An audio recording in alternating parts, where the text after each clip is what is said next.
Peace and blessings. Thank you for stopping by Stendy Farms. Today I want to take you around and show you some of the things that are growing on the farm.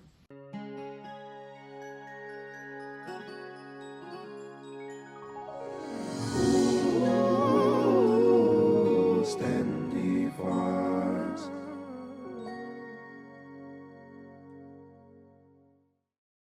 And one of them is these sunflowers. They are massive.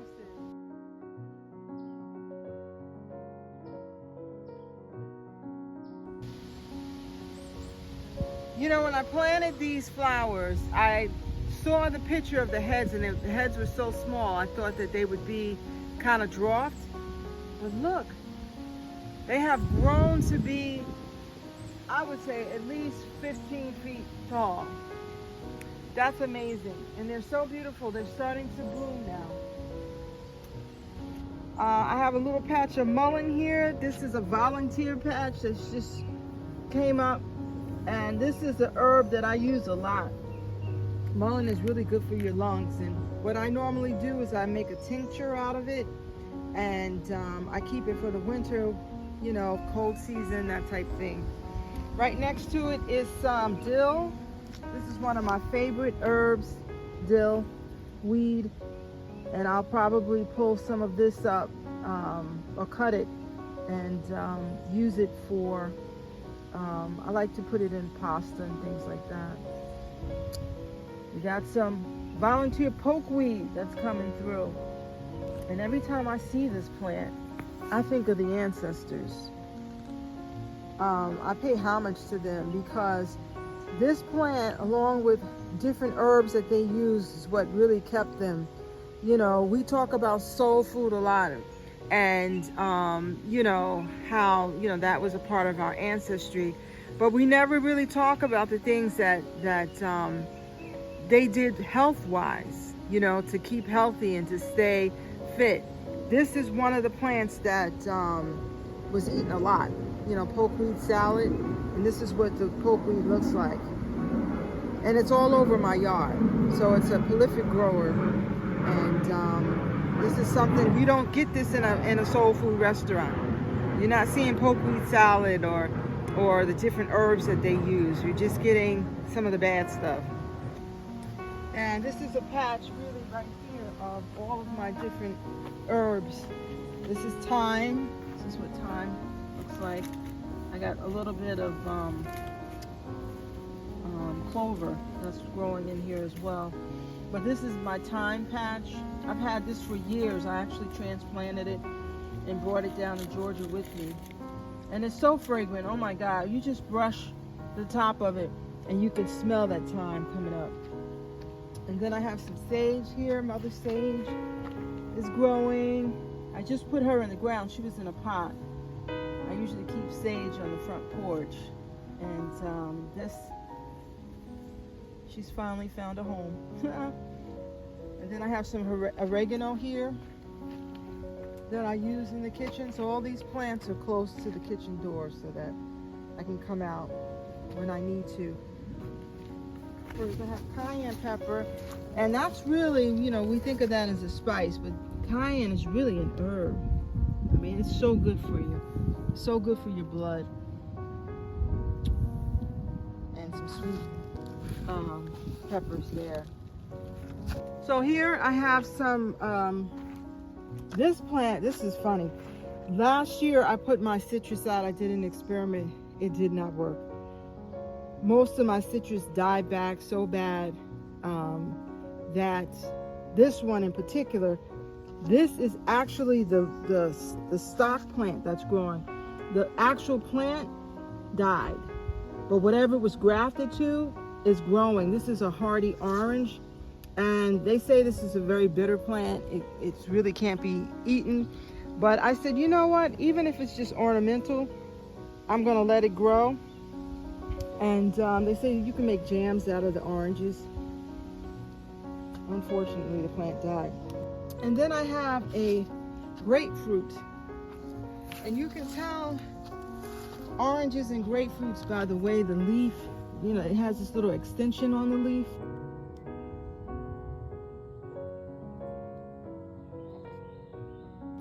So that's how you tell the difference, you know, with as opposed to a lime or a lemon plant.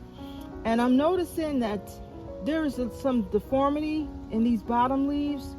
And I'm wondering, because this hay my husband got, and I used it last year to insulate these plants because I had them up against the house. And I wonder if this, because he thought it was straw, but it's actually hay, if that has that grazon in it, and it's, you know, affecting the plant. But, you know, it's only affecting this plant. I have it in all of my citrus, and it's only affecting this plant. So I'm curious to know if that's what it is. I'm going to probably pull all this up and put some mulch down. On this side, I have some marigolds that are coming in. They haven't started blooming yet, but I love that. And this is lemongrass. That's coming.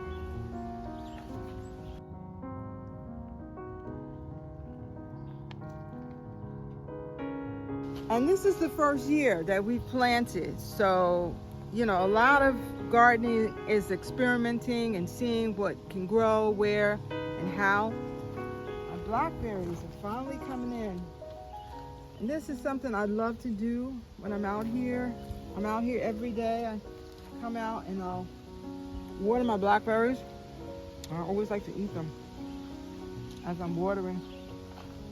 I have raspberries here. I gotta knock off, these are mites. They come off with water. I knock them off every day and just water these plants because it's hot. You know, the sun is really hot, and I tend to water a little bit every day. Then I have a Ginny Kiwi plant. It has some mites on it too. I gotta knock those off. But it's supposed to be self-propagating. And I'm thinking that these nodes that are coming up are the fruit, because it hasn't fruited for me yet. And I've had this plant for probably 4 or 5 years. And I don't have a male plant. This is the female plant. So I'm hoping that that's what it is. If it's not, then I'm gonna have to get a male plant and plant it somewhere so that they can propagate each other.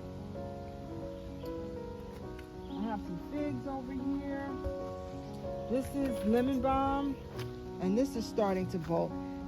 I've already taken cuttings of this and dried it for tea. In my apothecary, I have lemon balm for tea. And I like to get it before it starts looking like this, because when it starts to flower, it changes the taste. It's not as potent. So I'm glad that I did those cuttings. And then this is a chokeberry, and oh, look at this! I hadn't seen this.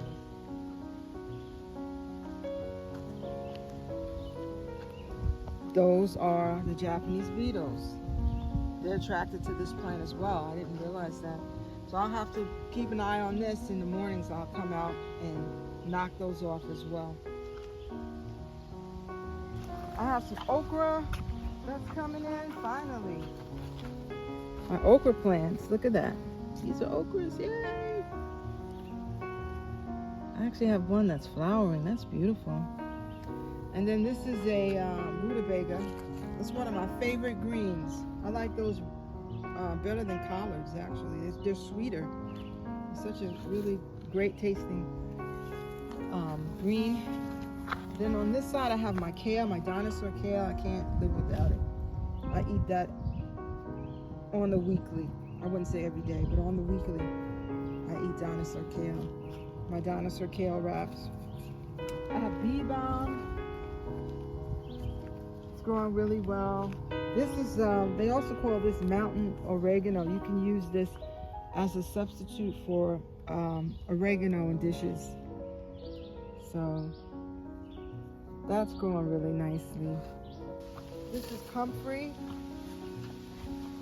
This is another plant. I haven't used it medicinally, but I do use this in my my manure tea. I'll put some comfrey leaves in there to help my other plants, because it has a lot of minerals that the plants need. Some catnip. This is really good for anxiety. Yeah, this plant is excellent to make teas and things too.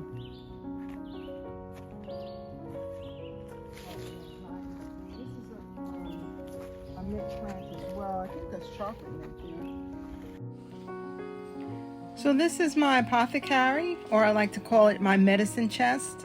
I will be restocking most of these jars with herbs that I dry from the garden. And I just want to thank you for stopping by Stendy Farm. Please like, comment, and subscribe. And until next time, peace and blessings.